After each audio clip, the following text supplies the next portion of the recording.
The southern sun beat down on Luc's flexing muscles, sending my thoughts to dirty places I'd been only an hour ago. In Luc's shower, his hands and lips driving me insane. I could still feel his hard body claiming mine as the water sluiced over both of us. Luc straightened and turned deliberately as if he could hear what I was thinking. I licked my lips. His twitched, and he watched me as he leaned down over the dock, untying the rope holding the airboat. Like what you see? I gave him a coy smile. You'll do. A week ago, my life had taken a sudden left turn, or maybe I'd slipped into an alternate reality. Because seriously, whoever thought that werewolf shifters actually existed outside of the Sci-Fi Channel? Not me, that's for sure. And I'd grown up on the wrong side of the tracks where crime and drugs were a way of life. I'd thought nothing could shock me. I'd been wrong. Luc grinned, and his eyes glinted with amused trouble. Ready for this? Sure. A light breeze drifted from the water as I climbed into the airboat.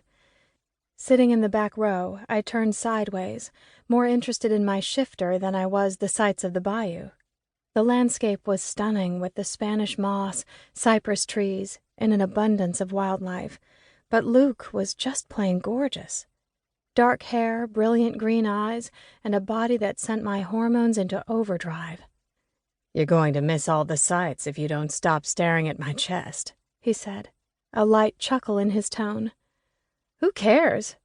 He'd stripped his t-shirt off nearly the moment we stepped outside. Can't say I blamed him.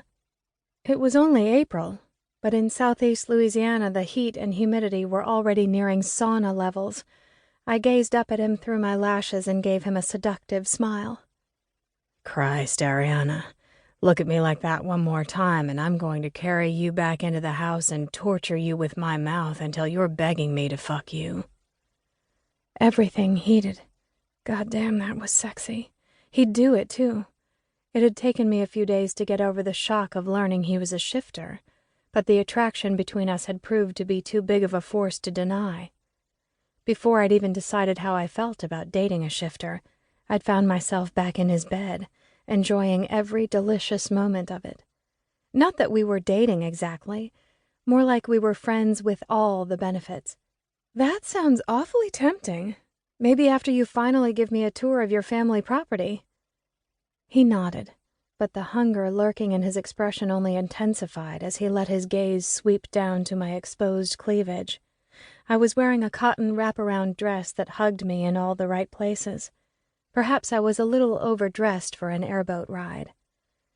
Luc leaned over and caught my lips with his, and when his hand cupped my breast, sending tiny shocks everywhere, I decided I'd worn the exact right thing. When he finally broke away, we were both a little winded. I said, maybe we should get going before we get too distracted. He ran his fingers down the back of my neck, sending tingles down my spine, and said, I'm already distracted, and if I hadn't made you come twice this morning, I'd have you back in my bed right now. Heat burned my cheeks, and I grinned, remembering his morning greeting, his long, hard body pressed up against mine, his fingers gently exploring every inch of me until I'd been so wet and ready. The engine kicked over on the airboat, startling me out of my lust haze. Scenery. Bayou. Gators. Right. I'd asked for this tour of their wildlife sanctuary. Luc winked at me and guided the boat out into the bayou beneath the tree canopy. He maneuvered slowly at first until he got out into the middle of the waterway. Then, without much warning, he gunned it. The pungent smell of damp mud and moss was washed away in the wind as we slid out of the trees and into an open swamp area full of water hyacinths, tall grasses, and blooming wildflowers. The flat-bottomed boat glided over the thick vegetation with ease and back into another canopy of trees. The ride was fascinating and gorgeous, and had I been driving the boat, I'd have been completely lost. The bayou was a maze of waterways and a wild landscape unlike any I had ever seen before, utterly fascinating in a creepy sort of way.